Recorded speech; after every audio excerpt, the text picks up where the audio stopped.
August 8ನೇ ತಾರೀಕು ವರಮಹಾಲಕ್ಷ್ಮಿ ವ್ರತವಿದೆ. ವರಮಹಾಲಕ್ಷ್ಮಿ ವ್ರತವನ್ನು ಈ ಒಂದು ಪದಾರ್ಥಗಳಿಲ್ಲದೆ ಮಾಡಿದರೆ ಇಷ್ಟು ವಿಜೃಂಭಣೆಯಿಂದ ಯಾವ ಒಂದು ವ್ರತವನ್ನು ಮಾಡಿದರೂ ವ್ಯರ್ಥವಾಗುತ್ತೆ. ವರಮಹಾಲಕ್ಷ್ಮಿ ವ್ರತದಲ್ಲಿ ಮುಖ್ಯವಾಗಿ ಇಡಬೇಕಾದಂತಹ ವಸ್ತುಗಳು ಯಾವ್ಯಾವು? ವರಮಹಾಲಕ್ಷ್ಮಿ ವ್ರತದ ಕೆಲವೊಂದಷ್ಟು ಸಂದೇಹಗಳಿಗೆ ಉತ್ತರವನ್ನು ನಾವು ಈ ವಿಡಿಯೋದಲ್ಲಿ ಸಂಪೂರ್ಣವಾಗಿ ತಿಳಿಸ್ಕೊಡ್ತೀವಿ. ಬನ್ನಿ, ವರಮಹಾಲಕ್ಷ್ಮಿ ವ್ರತ ಮಾಡುವಾಗ ಲಕ್ಷ್ಮೀ ದೇವಿಗೆ ಪ್ರಿಯವಾಗುವಂತಹ ಈ ಒಂದು ವಸ್ತುಗಳನ್ನು ಇಟ್ಟು ಪೂಜೆ ಮಾಡಿದರೆ ಸ್ವತಃ ಮಹಾಲಕ್ಷ್ಮೀ ದೇವಿಯ ಮನೆಗೆ ಬರ್ತಾಳೆ. ವರಮಹಾಲಕ್ಷ್ಮಿ ವ್ರತ ಮಾಡುವಾಗ ಲಕ್ಷ್ಮೀ ದೇವಿಗೆ ಪ್ರಿಯವಾಗುವಂತಹ ಈ ವಸ್ತುಗಳನ್ನು ಇಟ್ಟು ಪೂಜೆ ಮಾಡಿದರೆ ಸ್ವತಃ ಮಹಾಲಕ್ಷ್ಮೀ ದೇವಿಯು ಮನೆಗೆ ಬರ್ತಾಳೆ. ವರಗಳನ್ನು ನೀಡಿ ವರ್ಷ ಪೂರ್ತಿ ಮನೆಗೆ ಸಕಲ ಸಂಪತ್ತು ನೀಡಿ ಅನುಗ್ರಹಿಸುವ ಮಹಾಲಕ್ಷ್ಮೀ ದೇವಿಯ ಅನುಗ್ರಹಕ್ಕಾಗಿ ಪೂಜೆಯಲ್ಲಿ ತಪ್ಪದೆ ಒಂದಾದರೂ ಎಳೆನೀರನ್ನು ಇಡಲೇಬೇಕು. ಇದರಿಂದ ಮಹಾಲಕ್ಷ್ಮೀ ದೇವಿಯು ಸಂತಸಗೊಂಡು ಓರಿದ ವರಗಳನ್ನು ನಿಮಗೆ ನೀಡಿ ಅನುಗ್ರಹಿಸ್ತಾಳೆ. ಎಳೆನೀರನ್ನು ಇಟ್ಟು ಪೂಜೆ ಮಾಡೋದ್ರಿಂದ ಜೊತೆಗೆ ಹಸುವಿನ ಹಾಲು, ಹಸುವಿನ ತುಪ್ಪವನ್ನು ಮರೆಯದೆ ದೇವಿಯ ಮುಂದೆ ಇಟ್ಟು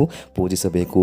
ನಮ್ಮ ಪುರಾಣಗಳಲ್ಲಿ ವಿಶೇಷವಾಗಿ ಮಹಾಲಕ್ಷ್ಮೀ ದೇವಿಯು ಬಿಲ್ಪತ್ರೆ ಎಲೆಯ ಒಂದು ಮರದಲ್ಲಿ ವಾಸವಾಗಿರುತ್ತಾಳೆ ಎಂದು ವಿವರಿಸಲಾಗಿದೆ. ಆದ್ದರಿಂದ ವರಮಹಾಲಕ್ಷ್ಮಿ ವ್ರತದಲ್ಲಿ ಎಷ್ಟೋ ಪುಷ್ಪಗಳಿಂದ ದೇವಿಗೆ ಅಲಂಕಾರ ಮಾಡಿ ಪೂಜಿಸಿದರೂ ಬಿಲ್ಪತ್ರೆ ಇಲ್ಲದೆ ವ್ರತವನ್ನು ಪೂರ್ಣಗೊಳಿಸಬಾರದು. ನೀವು ಎಷ್ಟು ಬಿಲ್ಪತ್ರೆಗಳನ್ನು ಅರ್ಪಿಸಿ ಲಕ್ಷ್ಮೀ ದೇವಿಯನ್ನು ಪೂಜೆ ಮಾಡ್ತೀರೋ ಅಷ್ಟೇ ಸಂತಸದಿಂದ ವರಮಹಾಲಕ್ಷ್ಮಿ ದೇವಿ ಕೂಡ ಕುಟುಂಬಕ್ಕೆ ಸಕಲ ಐಶ್ವರ್ಯಗಳನ್ನು ಕೊಟ್ಟು ಜೀವನ ಪೂರ್ತಿ ಬಡತನ ಮಾರದಂತೆ ರಕ್ಷಣೆ ಮಾಡ್ತಾಳೆ. ಮತ್ತು ಲಕ್ಷ್ಮೀ ಅಷ್ಟೋತ್ತರ ಹೇಳಿಕೊಂಡು ಬಿಲ್ಪತ್ರೆಗಳಿಂದ ಮಹಾಲಕ್ಷ್ಮಿ ದೇವಿಗೆ ತಪ್ಪದೆ ಪೂಜೆ ಮಾಡಬೇಕು. ಇನ್ನು ಈ ಒಂದು ಶ್ರೀ ಸೂಕ್ತದಲ್ಲಿ ತಿಳಿಸಿರುವ ಹಾಗೆ ವರಮಹಾಲಕ್ಷ್ಮಿ ದೇವಿಯು ಬರುವಾಗ ಮುಂದೆ ಅಶ್ವಗಳು ಅಂದರೆ ಕುದುರೆಗಳು, ಮಧ್ಯಭಾಗದಲ್ಲಿ ರಥದಲ್ಲಿ ಮಹಾಲಕ್ಷ್ಮಿ ದೇವಿಯು ದೇವಿಯ ರಥದ ಅಕ್ಕಪಕ್ಕದಲ್ಲಿ ಹಿಂಭಾಗದಲ್ಲಿ ಆನೆಗಳು ಬರ್ತಾ ಇರ್ತವೆ. ಆದ್ದರಿಂದ ಈ ಒಂದು ಬಾರಿ ವರಮಹಾಲಕ್ಷ್ಮಿ ರಥದಲ್ಲಿ ಅಮ್ಮನವರು ಅಶ್ವಗಳ ಜೊತೆ ಗಜಗಳ ಜೊತೆ ನಮ್ಮ ಮನೆಗೆ ಬರ್ತಾ ಇದ್ದರೆಂದು ಭಾವಿಸಿ ಅಮ್ಮನವರನ್ನು ಪೂಜೆ ಮಾಡುತ್ತಾ ನಿಮ್ಮ ಮನೆಗೆ ಸ್ವಾಗತಿಸಬೇಕು. ರಥದಲ್ಲಿ ಮಾಡಿರುವಂತಹ ಅಶ್ವ ಅಥವಾ ಗಜಗಳ ಗೊಂಬೆಗಳನ್ನು ಇಟ್ಟು ವರಮಹಾಲಕ್ಷ್ಮಿ ದೇವಿಯನ್ನು ಪೂಜೆ ಮಾಡಿ. ಅದು ಸಾಧ್ಯವಾಗಿಲ್ಲ ಅಂದರೆ ನಿಮಗೆ ಅಮ್ಮನವರ ಎರಡು ಕಡೆ ಅಶ್ವ ಹಾಗೂ ಗಜಗಳ ಒಂದು ಸಂಕೇತವಾಗಿ 2 ಅರಿಶಿಣದ ಕೊಂಬನ್ನು ಇಟ್ಟು ಪೂಜಿಸುವುದು. ಇದರಿಂದ ಮಹಾಲಕ್ಷ್ಮಿ ದೇವಿ ಕೂಡ ವಿಶೇಷವಾಗಿ ಅನುಗ್ರಹಿಸ್ತಾಳೆ ಅಂತಲೇ ಹೇಳ್ಬೋದು. ತಾನು ಕೂಡ ಆನಂದವನ್ನು ಹೊಂದಿ ತನ್ನ ಭಕ್ತರಿಗೆ ಕೂಡ ಸಂತೋಷವನ್ನು ನೀಡ್ತಾಳೆ. ಅಮ್ಮನವರಿಗೆ ಇಡಬೇಕಾದಂತಹ ಫಲ ಯಾವುದಪ್ಪ ಅಂದರೆ ಕದಲಿ ಫಲ. ಪ್ರಿಯ ಎಂದರೆ ಒಂದು ಬಾಳೆಹಣ್ಣು ದೇವಿಗೆ ಪ್ರಿಯವಾದಂತಹ ಹಣ್ಣಾಗಿದೆ. ಆದ್ದರಿಂದ ನೀವು ಮರೆಯದೆ ಬಾಳೆಹಣ್ಣನ್ನು ದೇವಿಯ ಮುಂದಿಟ್ಟು ಪೂಜೆ ಮಾಡಬೇಕು. ಅಮ್ಮನವರಿಗೆ ಭೋಜನಕ್ಕೆ ಸಂಬಂಧಪಟ್ಟಂತಹ ಒಂದು ಪತ್ರೆಯ ಬಗ್ಗೆ ನೋಡೋದಾದರೆ ಅದು ರಂಭ ಪತ್ರೆ ಅಂದರೆ ಬಾಳೆ ಎಲೆ.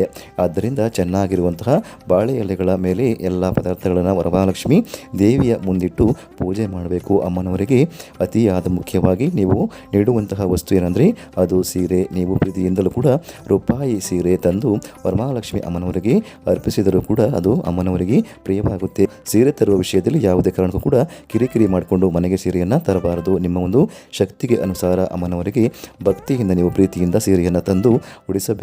ಅಥವಾ ಅರ್ಪಿಸಿ ಮತ್ತಷ್ಟು ಶಕ್ತಿ ಇದೆ ಅನ್ನೋದಾದರೆ ರೇಷ್ಮೆ ಸೀರೆಯನ್ನು ಕೂಡ ತಂದು ಅರ್ಪಿಸಿದರೂ ಶುಭ ಫಲಗಳೇ ನಿಮಗೆ ಪ್ರಾಪ್ತಿಯಾಗುತ್ತೆ. ವರಮಹಾಲಕ್ಷ್ಮಿ ವ್ರತದಲ್ಲಿ ಒಂದು ಇರಲೇಬೇಕಾದಂತಹ ಅತಿ ಮುಖ್ಯವಾದ ವಸ್ತುಗಳಲ್ಲಿ ತಾಮ್ರವು ಕೂಡ ಒಂದಾಗಿದೆ. ನಾವು ಪಠಿಸುವ ಮಂತ್ರಗಳಿಗೆ ಶಕ್ತಿ ನೀಡುವುದು ತಾಮ್ರದ ಪಾತ್ರೆಗಳು. ಎಷ್ಟೋ ದೇವಾಲಯಗಳಲ್ಲಿ ನೋಡಬಹುದು ನಾವು ಸ್ತಂಭ ಮತ್ತು ಗರುಡ ಸ್ತಂಭ ಕೂಡ ತಾಮ್ರದಿಂದ ತಯಾರಾಗಿರುತ್ತೆ.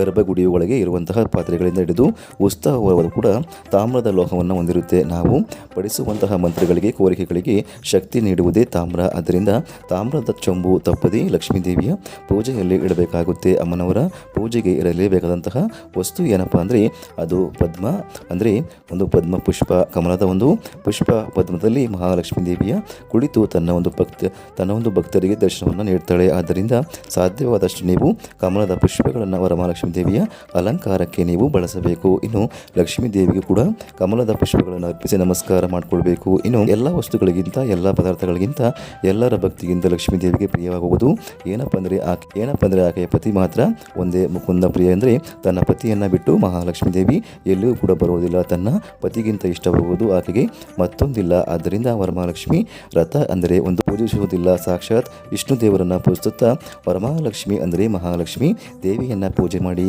ಮತ್ತು ಪ್ರಸನ್ನಗೊಳಿಸಬೇಕು. ನೀವು ಅಷ್ಟೇ ನಿಮ್ಮ ಒಂದು ಗಂಡ ಎಷ್ಟೇ ಕೂಡ ಕೋಪ ಮಾಡಿಕೊಂಡ್ರೂ ಕೂಡ ಆಗುವುದಿಲ್ಲ ಅಂದರೂ ಕೂಡ ತಪ್ಪದೇ ಲಕ್ಷ್ಮೀ ದೇವಿ ವ್ರತದಲ್ಲಿ ಇಬ್ಬರು ಸೇರಿ ಕೂಡ ಪೂಜೆಯನ್ನು ಮಾಡಿ ಗಂಡ ಹೆಂಡತಿ ಕೂಡ ಇಬ್ಬರು ಕುಳಿತು ವರಮಹಾಲಕ್ಷ್ಮಿ ದೇವಿಯನ್ನು ಪೂಜಿಸಿದ್ದೆ ಆದಲ್ಲಿ ಲಕ್ಷ್ಮಿ ಮತ್ತು ವಿಷ್ಣು ಇಬ್ಬರ ಅನುಗ್ರಹ ಕೂಡ ನಿಮಗೆ ಇಡೀ ಕುಟುಂಬಕ್ಕೆ ಪ್ರಾಪ್ತಿಯಾಗುತ್ತೆ. ಸ್ನೇಹಿತರೆ, ಲಕ್ಷ್ಮಿ ಹಾಗೂ ನಾರಾಯಣರ ಒಂದು ರೂಪದಲ್ಲಿ ನೀವು ಕೂಡ ವಿಶೇಷವಾಗಿ ವ್ರತವನ್ನು ಇಬ್ಬರು ಸೇರಿ ಆಚರಿಸಬೇಕು. ವರಮಹಾಲಕ್ಷ್ಮಿ ವ್ರತದಲ್ಲಿ ಇಡಲೇಬೇಕಾದಂತಹ ಒಂದು ಸಣ್ಣ ಪುಟ್ಟ ಪದಾರ್ಥಗಳು ಕಳಸದ ಮಾಹಿತಿಯನ್ನು ತಿಳಿಸ್ಕೊಟ್ಟಿದ್ದೀವಿ. ಈ ಒಂದು ವಿಶೇಷವಾದ ಮಾಹಿತಿ ನಿಮಗೆ ಏನಾದರೂ ಇಷ್ಟವಾಗಿದ್ದರೆ ಜೈ ವರಮಹಾಲಕ್ಷ್ಮೀ ದೇವಿ ಎಂದು ಕಾಮೆಂಟ್ ಮಾಡಿ ಹಾಗೂ ಈ ಒಂದು ವಿಡಿಯೋಗೆ ಲೈಕ್ ಕೊಟ್ಟು ಎಲ್ಲ ಕಡೆ ಶೇರ್ ಮಾಡಿ.